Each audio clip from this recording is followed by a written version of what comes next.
Bismillahirrahmanirrahim. Assalamualaikum warahmatullahi wabarakatuh.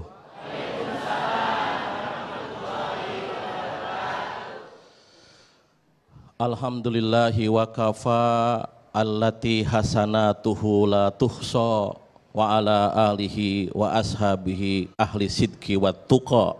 Asyhadu an la ilaha illallah wa asyhadu anna sayyidana Muhammadan abduhu wa rasuluh.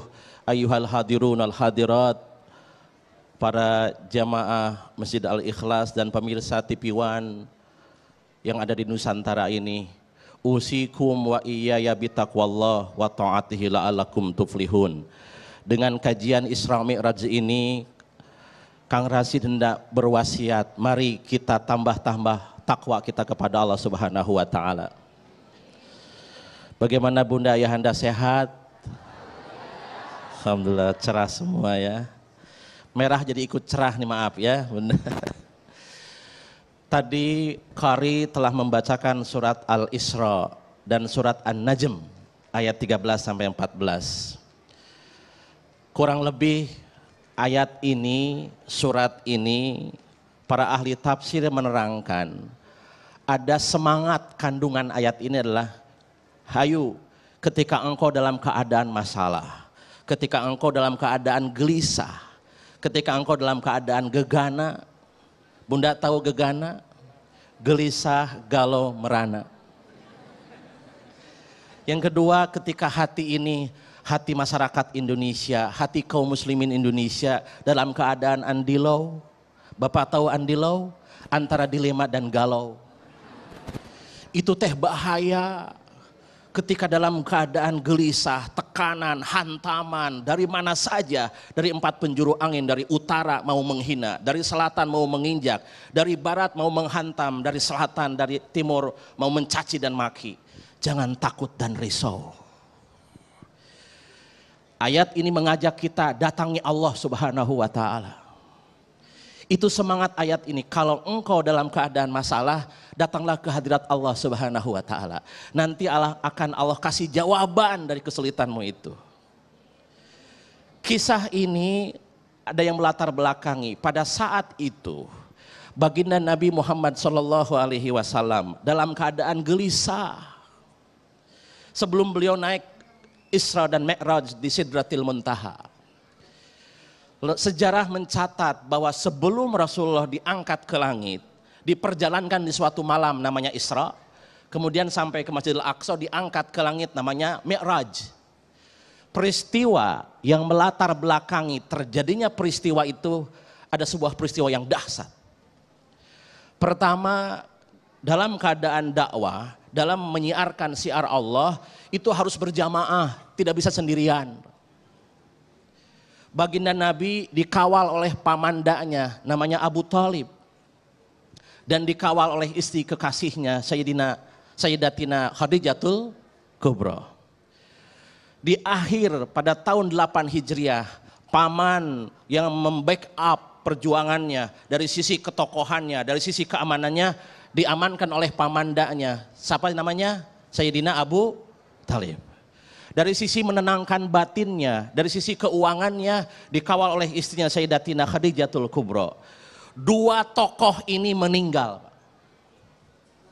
Pamandanya meninggal. Efeknya kaum jahiliyah menghantam Rasulullah. Kemudian pada tahun yang sama istrinya meninggal, Sayyidatina Khadijatul Kubra, Ummul Mukminin meninggal yang membackup di rumahnya. Rasul itu sedih. Sehingga pada tahun itu suasana batin baginda Nabi Muhammad SAW disebut dengan Amul Huzni, tahun kesedihan. Beliau sedih istrinya tidak ada. Beliau sedih pamandanya tidak ada. Gelisah Rasul itu. Pada saat gelisah beliau pergi ke Taif untuk menyebarkan dakwah karena di kota Mekah diusir, Pak. Di kota kelahiran baginda Nabi Muhammad SAW, Rasul diusir oleh orang-orang jahiliyah itu. Pergilah beliau ke Taif. Di Taif tidak mendapatkan buah, bahkan mendapatkan cacian dari kaum Taif itu. Bahkan Cacian itu sampai ke dalam tubuhnya, dia dilempar oleh batu, dilempar oleh kotoran unta. Sampai baginda Nabi Muhammad SAW turun dari Taif sampai ke sebuah lembah namanya Wadi Nahlah, sebuah lembah kurma antara Taif dan Mekah. Malaikat Jibril datang kepada Rasulullah SAW. Dia bersandar ke sebuah pohon kurma sampai dia menahan tangannya di sebuah batu namanya Al-Qa, sekarang jadi Masjid Qa. Darah bercucuran dari kakinya. Beliau tidak sanggup angkat kakinya, saking darah banyak bercucuran itu. Kemudian Rasulullah ditawari oleh malaikat Jibril, ya kekasih Allah, kalau engkau izinkan kepada aku, ada sebuah gunung sebelah kanan dan kirimu, akan aku lemparkan kepada kaum musyrikin itu. Bunda, ayahanda, pemirsa TV One yang berbahagia, apa jawaban baginda Nabi pada saat itu? Biasanya ketika kita gelisah datang bantuan, disambut baik itu bantuan, Pak. Tetapi Rasul tahu misi datang ke muka bumi adalah untuk menyebarkan kasih dan sayang. Rahmatan lil alamin. Ya Jibril, terima kasih. Jangan engkau hantam kaum musyrikin Taif itu. Rasul angkat tangan ke langit. Allahumma hdi qaumi fa innahum la ya'lamun. Ya Allah, berilah mereka petunjuk karena mereka belum tahu aku ini siapa. Saya berharap tahun depan mereka banyak yang masuk Islam. Dakwah memang penuh kesabaran, tidak bisa dengan pedang, tidak bisa dengan cacian, dakwah dengan kesantunan. Rasul masih berharap, ya Allah, berilah mereka hidayah, berilah mereka petunjuk, karena mereka belum tahu aku siapa ini Muhammad bin Abdullah ini.